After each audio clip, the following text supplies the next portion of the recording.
Alrighty, here we go. My name is Travis Neville. This is the Travis Neville Podcast. I wrote this book called Reviving Masculinity. It's available everywhere that people sell books, including the interweb. Every time I turn around, it's on another website I've never heard of. It is on thriftbooks.com, so you can get it cheap used if you want. For whatever reason, this month, my Audible version is selling a lot. I'm not sure what's going on there. I did read a comment somewhere that it is a part of a gender studies uh, program. I don't know where, but cool. Hopefully that can enlighten some people. But my guess is, knowing how gender studies departments go, it's a bunch of people just throwing darts at it, which fine. Their resistance is confirmation of how important it is that I do this work. So at least that's what I'm telling myself about it. Update on the new book. It is going to be called Mastering Masculinity. It's got my picture on the back cover on the advice of my publisher, which whatever, they think that's cool, we'll do it. And that should be out right now, but they keep kind of tripping over my publisher, stupid little things like font size and um, I keep having to read through the whole thing again and then correct them on something else and correct them on something else. And I'm not sure. It's becoming ungainly. And I had the conversation with myself in the shower today that this is the last time using Palmetto Publishing. It was the first time I used them on the white book, Reviving Masculinity. They were excellent. They did so many things for me, super helpful. And on this one, they're not doing any of that. It's like it went from Applebee's to McDonald's. Better than that. It went from like Lucky Steakhouse to Applebee's. How about that? That's the quality I'm getting from them at this point. Anyway, that's the update on that stuff. It is my busy season. I am doing construction. Um, I always said I was never going to be one of these guys in construction where you got 5 different jobs going on at the same time and your crews are bouncing around and stuff like that. But here I am. Right now, I have 3 different jobs that are in process. Like and I'm the only one. Well, one of them I'm helping a buddy with his garage, and we only have a day left. Another one is a paint job, and I've done all the high stuff. So it's just like low stuff that's left, and that's easy. 2 days of kind of relaxing and never going higher than a step ladder, doing detail work. I'm into that. Listen to a podcast and focus. And then the third one is this garage, another garage, doing an exterior remodel. And I'm not even halfway through that, but I've done all the difficult stuff, foundation, restoration, rebuilding the framing that I need to do, framing out for the windows and doors, getting the structure straight.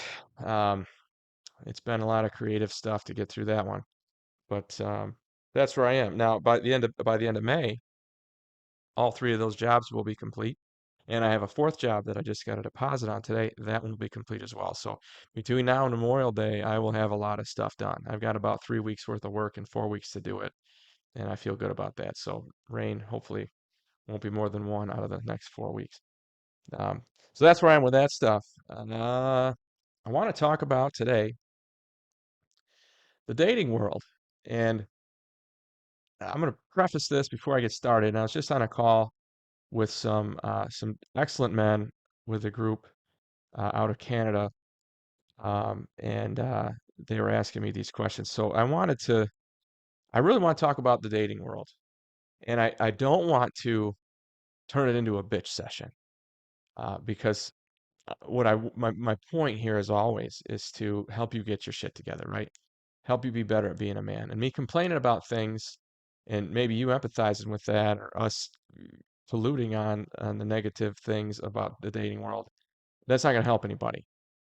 So I want to try to share facts and do that without complaining as much as I can. So let's see if I can fucking do that. So um, I have been single since 2018. So we're coming up. So the summer of 2018, well, fall of 2018. Um, so we're almost at 6 years, okay? And that's a long stretch for me. Now, I've had 2 or 3 girlfriends in there who last 3, 4, 5 months. Nobody's gone 6. Um, and what has happened for me on them is that what I knew was going to be the problem day one indeed ended up being the problem. As bad as that doesn't sound that bad. What it sounds like is that I'm ignoring my gut. And that's exactly what it was. Um, I could think of one really cool chick that I dated, lived in Royal Oak, and I just couldn't tell what she was thinking. I couldn't tell her emotional level. I couldn't read her eyes. I don't know, like, how a woman you can tell, or usually any person you can tell if they're happy or sad, or if they're believing you or if they don't believe you, or if like you can see it on their face. And I couldn't with her. Like the first time out with her, I'm like, she's looking at me like I'm a poster on the wall.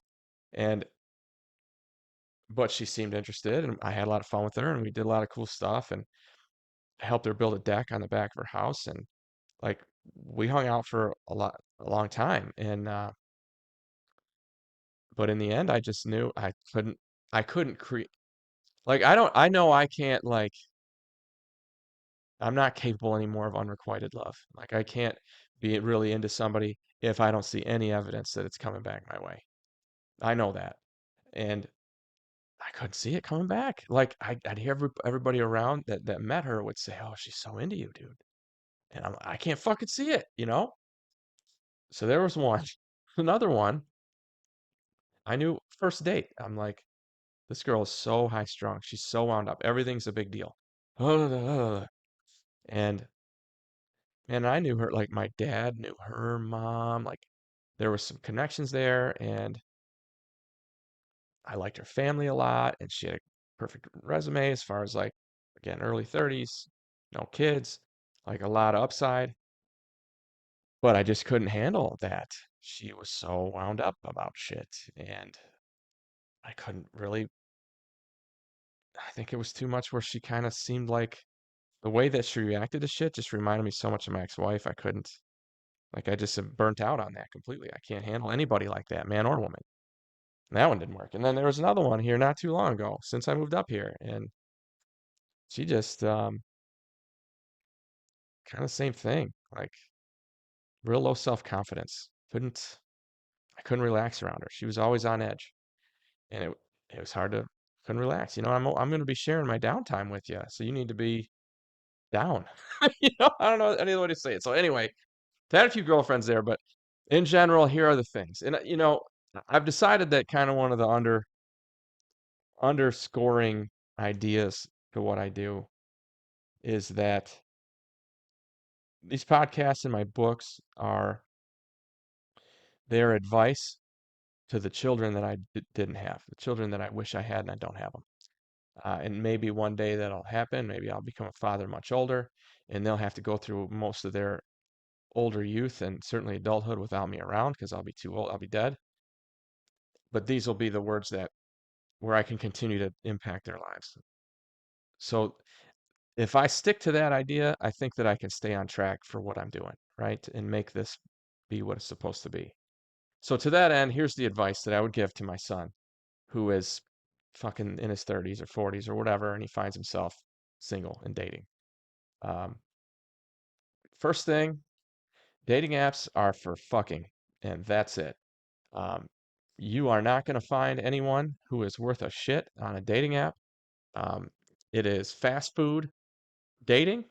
It's what it is are a bunch of people who don't want to really put any effort in. They don't want to put any work in. They want it to be easy. They want to just swipe and get out and have a date. Swipe and have a date.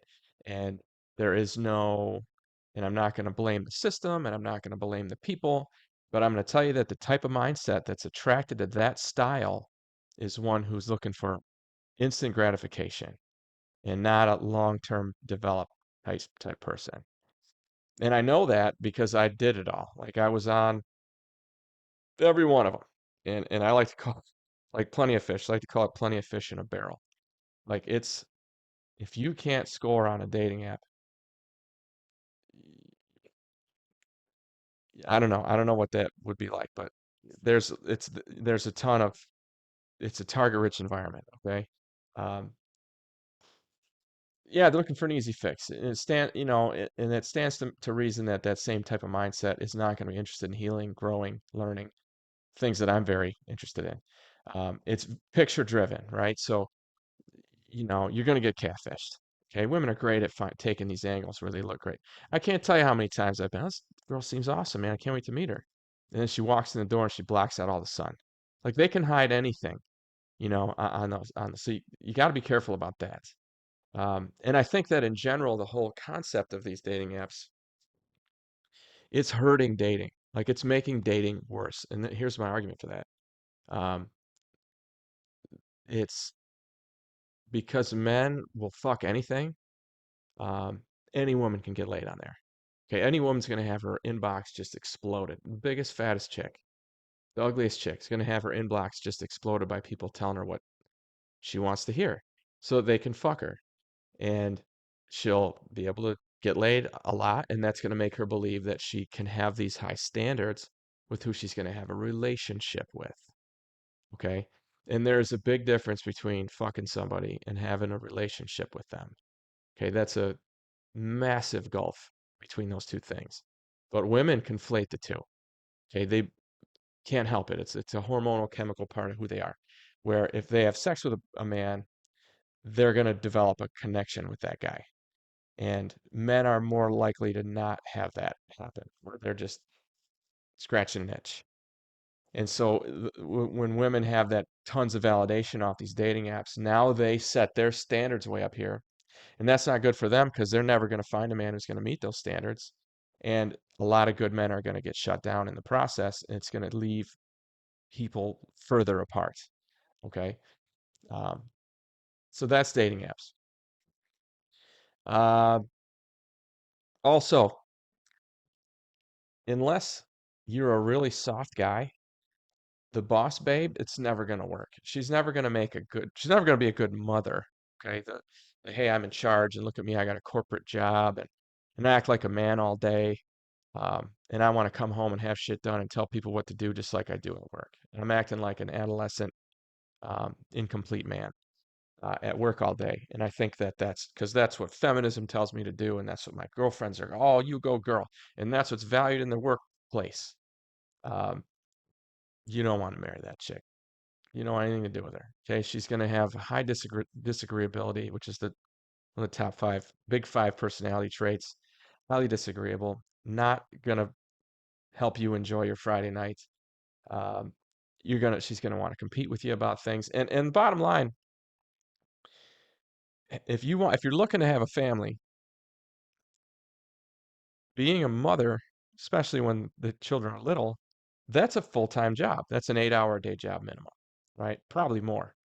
Um, and then being a wife is also should be a full-time job. You know what I mean?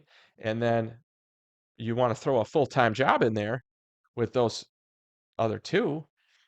Well, I would tell you this, let's break it down. So a full-time job, we'll call it 8 hours a day. Well, you have three 8-hour sections in each day, and one of them you're sleeping. Okay. So you got 16 hours left. So which one are you going to cut if you're a woman? It's not going to be your kids. You love them too much, right? And it's not going to be your career. They're not going to let you take 4-hour days. So what's going to go to the wayside? It's going to be you, dude. And that's what's going to make your relationship fail is because she's going to believe that, and this is what feminism will tell them, that being loyal to a man who pays you is more rewarding than being loyal to a man who loves you and gives you a family and protects you and provides for you. That's what feminism tells these women. And that's what all of the, media pandering, fem-centric media out there. That's what all the messaging is. That's every movie, that's every TV show, that's every commercial, that's every app on your phone, that's all of it. Uh, So that's the jam you're going to be in. You're going to end up with a woman who at some point is just going to get tired. She believes she's doing it all herself. She's exhausted. She can't do any of it right. She's going to be miserable, and you're going to be part-time as shit. Like you're going to get her time very little, you're not going to get much of it. So unless you don't want to have kids, and that shit, yeah, marry a career woman. I still think that it's going to be difficult to get along, but it's doable, if you don't want kids. Um, yeah, I would steer clear. The I'm in charge. Look at me. I got a big job. No, I'm not. Unless you can tell me day one, you are all you want to do is turn that off when you get home and be a woman and be soft and warm and be caring and be, who you really are. I'm not interested. I'm just not. And I would tell you that that's a rare spot. Now I know a guy, Chad, great guy. He's a former student of mine who that's who he's with. He's with a woman who is very in charge at work and shuts it down when she comes home. And bro, you got yourself a gold mine. So good for you, Chad. Um, but that's rare. And normally, if you are capable of that kind of behavior at work, it's probably a little bit part of who you are, or you believe in it, or you want it. Like it's more of you than you think as a woman, you know. And I'm not a woman, so I don't know that for sure. But yeah, um, I would tell you, a single mom is 98.5% of the time. And I'm going to tell you there's a 1.5% chance that there is somebody who is an exception to the fucking massive rule I'm about to tell you. Uh, a single mom's impossible. Okay. First of all, they're going to lay this thing on you. Hey, I'm a mom first. Okay. And what that translates to is I will defer anything you want, anything you need. You will always come second to my kids. And you know what? That's the moral high ground. And how are you going to argue that, right? How you as a man, how can you begin to have that conversation of, hey, I need to come first sometimes? Because that's how we build our relationship. If you really care about your kids, you'd want a good male role model around, and I'm that. So you are by proxy helping your children by building a relationship with me. That would be the advice I would give, but brother, it's going to fall on deaf ears, okay? So that's one part of it. And every single mom I've dated, it's always been the same thing. You're going to do all the driving. You're going to drive to me. I need a lot of your help moving things, fixing things, protecting, my car. That's really what these women are looking for. They had a man in their life and they thought they deserved an upgrade, which I don't understand that logic because you believe that you in your 20s with no children and clean and pure and healthy, that somehow now with another man's kids, older, harder, been through worse shit, obviously been through a breakup, bad one because you had family with this guy. You think that somehow you're more valuable and at that stage to a man. And I know their mindset. They're like, but I have a house now and I have a job and I have a car. But guys don't give a fuck about any of that. I would much rather date a woman who's lived with her family and I could take her into my home and provide that for her. Look, I'll give you a home, that we can build together. And you don't have to worry about the bills. I got it covered. You can, like, that's more I can provide for you. Like, I know that I'm an older guy and that is a mindset that doesn't exist with young guys. I've heard several women tell me that they've had men tell them that they're not dating them because the women don't make enough money. Like, what kind of man would say some shit like that? Somebody who can't make his own money and is impotent and helpless and isn't worth the shit as a man, as far as I'm concerned. Um, so that never made any sense to me. But I think that's a symptom of this, that women are trying to turn themselves into the man they're trying to attract, right? They want a man stable job, career, house. So like, I'll make myself that. And then for whatever reason, they think that they're worth more. I don't know. I don't really get it. But anyway, the single mom thing. So you got that going on. You also have the fact that you're going to love the kids. Okay. You're going to put some effort in because you like the woman. And so the kids are going to like you because the best way to get kids to like you is to like them. And you're going to do that. And you're going to build a relationship with them. And you're going to hang out and they're going to think you're cool. And it's going to be fun. You're going to look forward to seeing them. You're going to bring gifts. It's going to be awesome right up until she changes her mind and decides she wants to be with somebody else, which is what she did on the last guy. The guy who gave her a fucking family wasn't good enough. Okay. And most of them have two, three kids with this guy. So they made the decision over and over again that they want this is their guy. Changed their mind on that. So it looks unstable to me. And I've got a little bit of a abandonment complex due to things that happened in my youth. So I always look for that. Like they're gonna bail. And it happened to me every time. Every time I dated one with kids, they bail on me. Like for whatever reason, they disappear. Whether their effort goes away or they just change their mind or whatever. So there's another reason to not date a single mom. And here's a big one. Do you want to be a stepdad? Okay, a lot of risk there, right? Statistically, that's the highest rate of abuse from adult to child is from a step parent. Okay, because it's not your kid, you know it. They're genetically not yours. You want to help. You want to be a part of their lives. You want to do the best you can, but ultimately, it's not your kid, and so there's going to be a little bit of deference there, and it's so easy for a mom to accuse you or for a kid to go, this isn't my dad, and I don't like that he told me to be respectful to my mom or whatever it is that you might have done when you kind of stepped in. You're like, this bitch can't raise kids. Like what? I've been in that spot. Um, it's so easy for them to just say, oh, he touched me inappropriately. Now you got that scar, you're carrying it forever. I had this girl I dated, and she has a little kid who kept jumping into bed with us. Like, I sleep naked, bro. And I don't want your 2 or 3 year old son in the bed with me. Okay, think of all the shit that can go wrong there when I'm asleep, right? I don't want that. You know what else I don't want? I don't want to fucking deal with their dads. All right.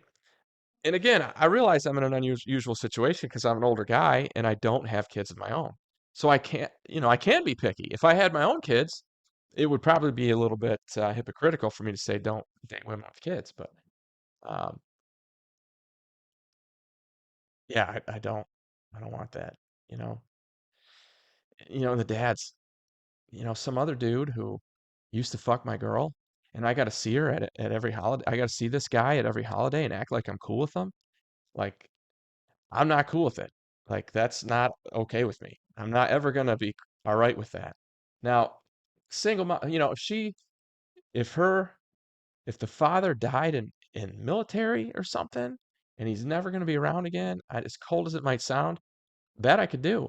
Because when you statistically look at that situation, when fathers are out of the home because of a clean, like a non-abusive, non-domestic violence, non-divorce, like if the man just died, um, those kids actually do really well because the sort of the legend of their father is a very positive one, and that can carry you a long way in your life. Ultimately, you'll probably spend half your life with your parents being a legend, like they're gone. Um, so that's a possible exception, but yeah, I don't want to deal with fucking exes. Fuck no. Because you know what? And there's going to be drama because that's his kid and I'm around him. And one of the two is going to be upset that they broke up to begin with. And there's going to be problems. And I don't want it, man. I don't need to fucking deal with any of that shit. I just don't want to fucking deal with it. You know? Yeah. And I mean, just shallow shit. Like, her body isn't what it used to be.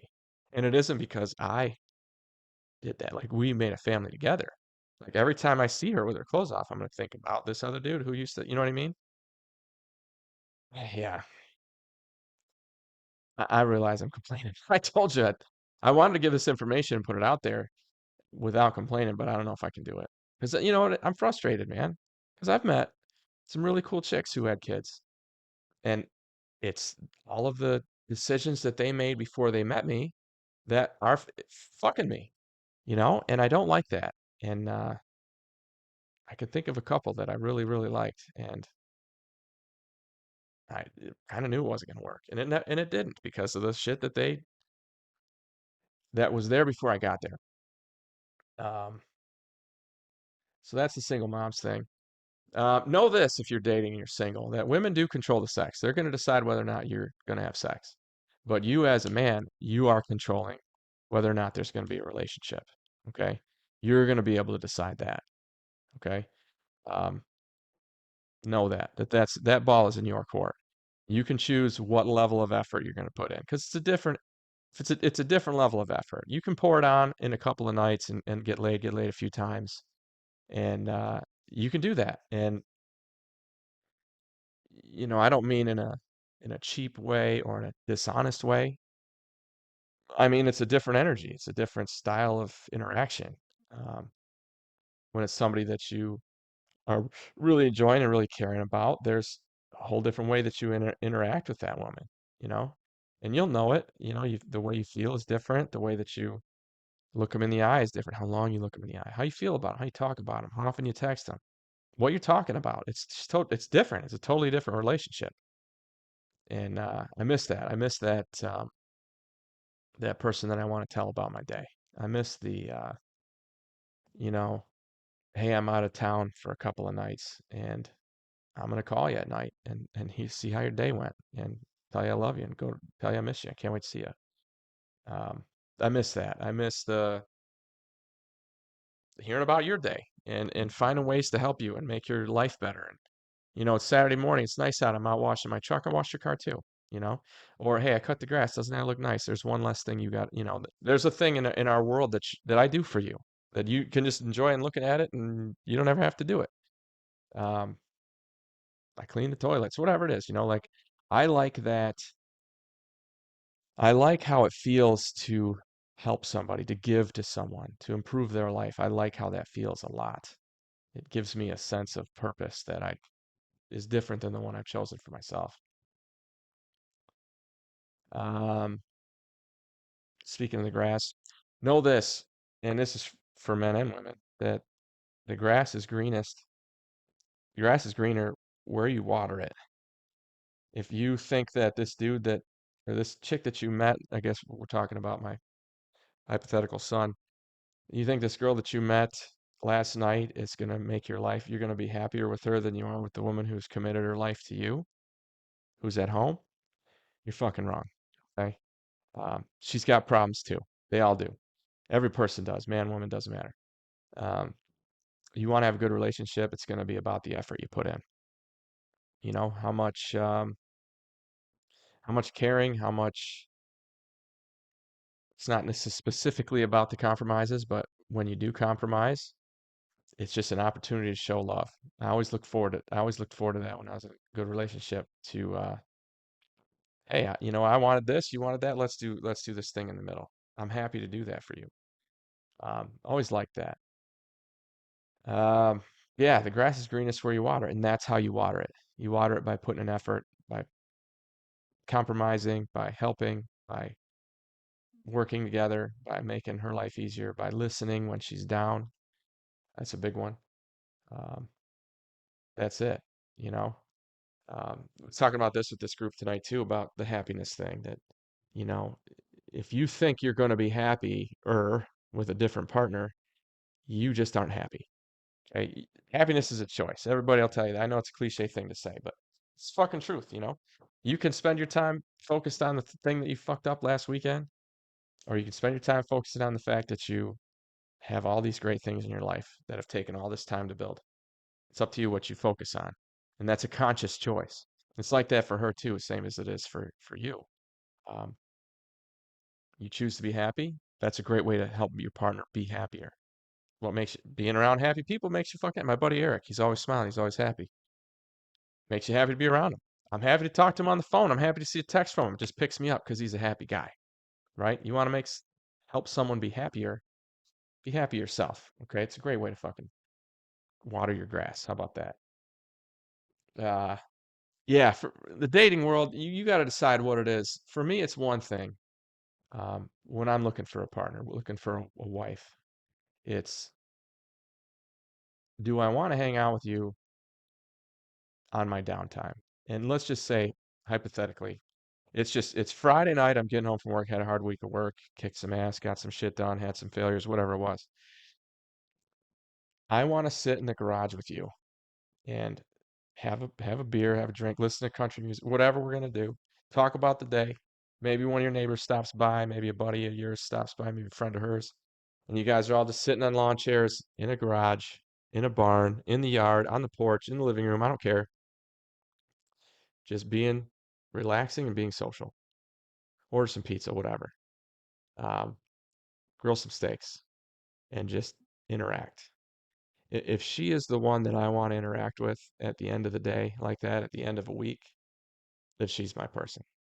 All other shit aside, if you're that person for me, then you're the one. And if you can figure out what it is for you, what's the one thing that you got to have, and if you can find a person that is that thing, then that's the one. Okay, you don't need to overcomplex the thing. You don't need to overcomplicate it. You don't need to throw in all these qualifiers, expectations. If you're that person you just want to sit and chill with, that's what it is for me. Maybe for you it's something else. Hey, are you the person that I want next to me when I'm traveling? Women love to travel, right? They always talk about, I love my passport, and I love hiking. Well, I'm still the only single person in the airport, and I'm still the only person on the fucking hiking trails on the weekends. All these women talk about it, and they're never there. Um, anyway, figure out what that thing is for you. Um, and maybe you think of, what's the place where I'm most myself? All right, it's with my family. If I want them there with my family, if I prefer it with them there versus them not being there, then that's probably your person. Okay, that's it. It's a really pretty simple equation. Everything else you can kind of work around. Um, but yeah, you just got to have that one thing. Hey. Anyway, that's what dating has been for me. I am off the con. I didn't just get off the apps. I deleted them. Like, I don't even have profiles on them anymore. And I don't have any interest, you know? Um, One of my friends wants to set me up or something, and I get that from time to time. Cool. But mostly, I'm cool. Like, the dating thing, I'm just over it. I never thought I'd ever get to this position. I remember always wanting to go on dates and wanting to meet them. I was so motivated, and now I just don't. I mean, for the last 6 months, I got no interest at all. I don't want to even talk. Like, I was at this fucking, I was at this restaurant bar place that I like, just Saturday night. The place was packed. Beautiful day, right? And there's beautiful women everywhere. Like, it's more women than I've ever seen anywhere where I live, right? It was a target-rich environment. And as I was walking out, I kind of made eye contact with this woman, and I could see that she was trying to figure out who I was. And as I was just walking out the door, because the windows were open, I heard her yell, "Travis!" And I had absolutely no interest in walking back in there and talking to her or her friends or whoever the fuck else was around. I had no interest. I'm like, I just want to go home, um, take a shower. I'd been working all day, get some food, and watch a movie. Like, I don't have any interest in it. And that's sad. That scares me a little bit, man, because I don't want to be alone the rest of my life, right? But I keep making this choice, which I'm making right now. It's probably how it's going to go, but fuck, man, who knows? I'll change my mind tomorrow. Anyway, my name is Travis Neville. This is the Travis Neville Podcast. I wrote this book called Reviving Masculinity. It's everywhere. Mastering Masculinity will certainly be out by June, and that was my target from the beginning. There's no doubt that's going to happen. I just sent the last change back. Hopefully they'll get their shit together on font and font size, and we can go from there. But hopefully in some way this show helped you to get your shit together. Have a great week.